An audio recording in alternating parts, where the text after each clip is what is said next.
Going over some Yu-Gi-Oh cards in Branded that I was initially wrong about, and that I think that they are a lot better than I thought they were initially. So let's get right into it. If you guys want to see more stuff like this, leave a comment down below and leave a like. This video was actually inspired by Keeper of Dragon Magic, because I've been using this card in Branded because I saw a few lists in the OCG actually tech this card in. I was like, let's see what it is. And it's always been an option in Master Duel for me because it's a extra extender for Branded. If you didn't know, if on normal or special, you can discard a card and add one poly or normal fusion spell card from your deck to your hand. And then its second effect is not really that relevant, but you basically can revive a monster that mentions a fusion monster in your extra deck, so like an Albaz or Cartesia, so it can actually just pay for that discard pretty well. But at the end of the day, this card is searching out Branded Fusion, which is very important. Even like worst case scenario, you could search out things like fusion deployment, and then you could also search out things like polymerization. It's also a dark dragon, so it mixes with cards like Branded High Spirits very well. So I'd recommend giving Keeper of Dragon Magic a try if you haven't already. Even as a one of, it's a pretty good just like one of top deck, and in the meta worth only one Branded Fusion, and especially in Master Duel with only 2 Branded opening, I feel like Keeper is actually not a bad one of. It just helps keep the flow going so you don't brick, and it also can be an easy side out going second. I think Keeper can be also very good because getting fusion deployment, getting into Cartesia, this can be very good because a lot of the times you'll just get Branded opening plus nothing else, so you can go Keeper into deployment and then into opening, so it's just another way to extend through hand traps as well. Yes, you have to discard, but like I mentioned before, you kind of pay for itself with its second effect, which can be pretty relevant if you have a Cartesia already on the board. If you go Keeper to revive Albaz, then you have an Albaz on board to revive off or to fuse off a Cartesia, which is very good, honestly. You make Albion into Sanctifier, Albion into Mirror Jade, Albion into Borreload that way, just because of the fact that you have a free Albaz on board. You can also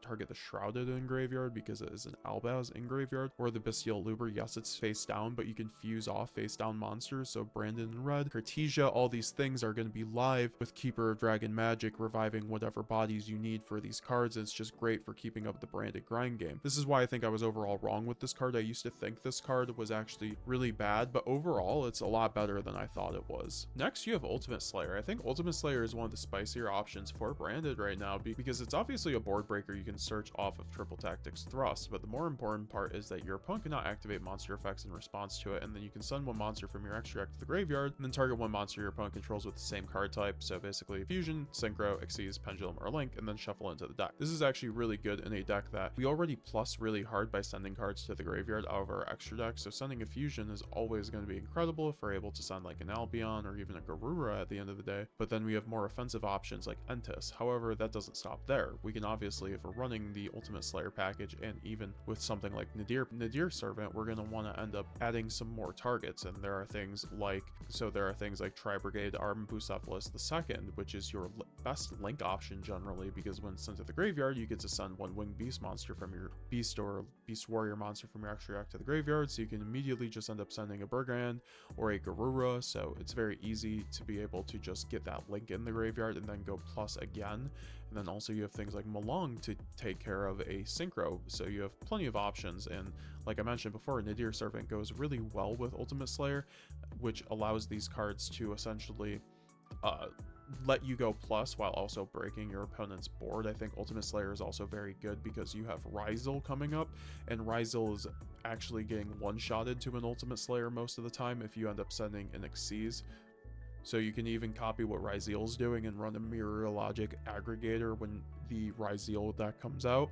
And then you can use Ultimate Slayer and then end up sending the Mirror Logic Aggregator and then just completely blow out your opponent.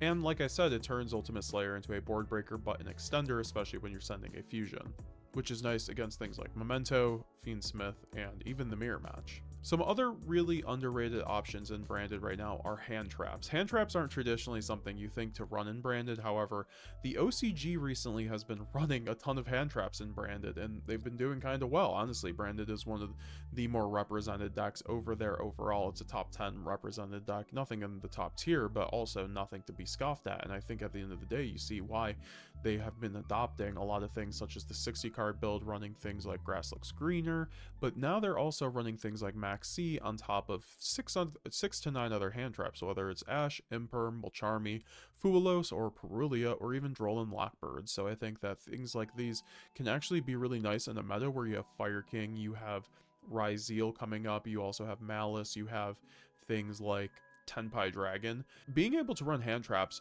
is very important against these matchups, even into Fiendsmith, because you're going to have the purrelyas and because you're going to have the Mulcharmies into things that make huge boards, including the new decks like Malice and Ryzeal, but then you also have options like Ash and Imperm for things like Tenpai Dragon, which you don't have a great matchup with if you don't end up running hand traps. So I think that's why you've seen a lot of branded decks actually start adopting hand traps. So maybe now we can start moving, you know, I wouldn't say drop your board breakers necessarily, but maybe consider running things like the Mulcharmies, because these things help you get cards in hand. And if you have multiple cards in hand, you're going to be able to break any board with just even Engine, because branded, you basically break your opponent's board very easily with Engine on top of all the board breakers that you run inherently in your branded deck. So drawing cards is always a lot better in our deck. So if we're already running hand traps on top of that, it's just an incredible day. And I think the Mulcharmies fit right into the branded deck, on top of the fact that they are high spirits targets, whether it's Fuwalos sending Rinbrum or purrely sending something like Rulakalos, and then you can even end up running things like TEARLAMENTS Shiren, which is kind of spicy to run with the Grass Looks Greener, because you can make your Grass Looks Greener mills even better by running things like Shiren and the Black Goat Laughs, which allows it to turn more into a board breaker, Black Goat Laughs being a mill, or even a discard off of, you know, things like Grass Looks Greener, Super Poly, or Branded Opening. And you can obviously just call your opponent's monster, so you could just pitch it off of like a Branded Opening and then call Fiendsmith Desiree, and the Desiree is completely dead at that point. And Shiren obviously gets you a free fuse, and like when you already go Grass Looks Greener, you're probably milling 15 to 20 cards, so you're gonna get things like Albaz in the graveyard, Mercury or Tragedy, Retribution, so you get to Branded Fusion on top of a bunch of names in graveyard, so something like Shiren just gives you a free body on top of that. So yes, I would highly recommend running Grass Looks Greener. This is something that I've seen in most OCG builds, so it's definitely something that you should be considering with Branded. Book of Eclipse is going to be crazy against Ryzeal. This one-shots the Ryzeal board, and it's one of the best board breakers in Branded in general, because of the fact that you can dodge an Imperm on like an Aluber. Obviously, if you go normal summon Aluber and then they go Imperm, you can chain Book of Eclipse. And even if they chain another like Veiler or something, that Veiler is still going, with how the ruling works, it's going to still fizzle, and you are going to get your search, because the Aluber will no longer be face up for it to be targeted, so upon resolution, so you're going to be able to get your search. And it also just, once again, one-shots the Ryzeal board. It's also not bad into Malice. It's not bad into the current meta, like it's great against Tenpai when, you know, you're able to basically turn skip them or something like that, and it's also great going first. So it's just an all-around great board breaker in Branded, where you want your cards to be proactive going first and going second, and it's very underrated in general in Yu-Gi-Oh! I'd also say Crossout Designator is very underrated, especially if you're running that hand trap package at all. I'd consider running Crossout Designator, because a lot of the times, you know, cards like Mulcharmies, while you can still play through Mulcharmy, you can still play through Droll, there's sometimes hands that you just can't, and then also things like Dominus Impulse really does hurt our deck, so having a crossout to call Dominus Impulse or Ash Blossom is still pretty huge, so that's something to consider as well. And then you have the Brightest Blazing Branding King, which is a card that, you know, shout out to my man Yuri Diaz, this is a trap card that a lot of people still have not been considering in a format where a ton of people are just slamming Forbidden Droplet, you know, Called by the Grave into their deck because of things like Silvera and other huge boards. So I think that Brightest Blazing Branded King, being a choose one fusion, you control that Dimensions Fallen of Albaz material, and then you can negate the effects of all other face-up cards on the field.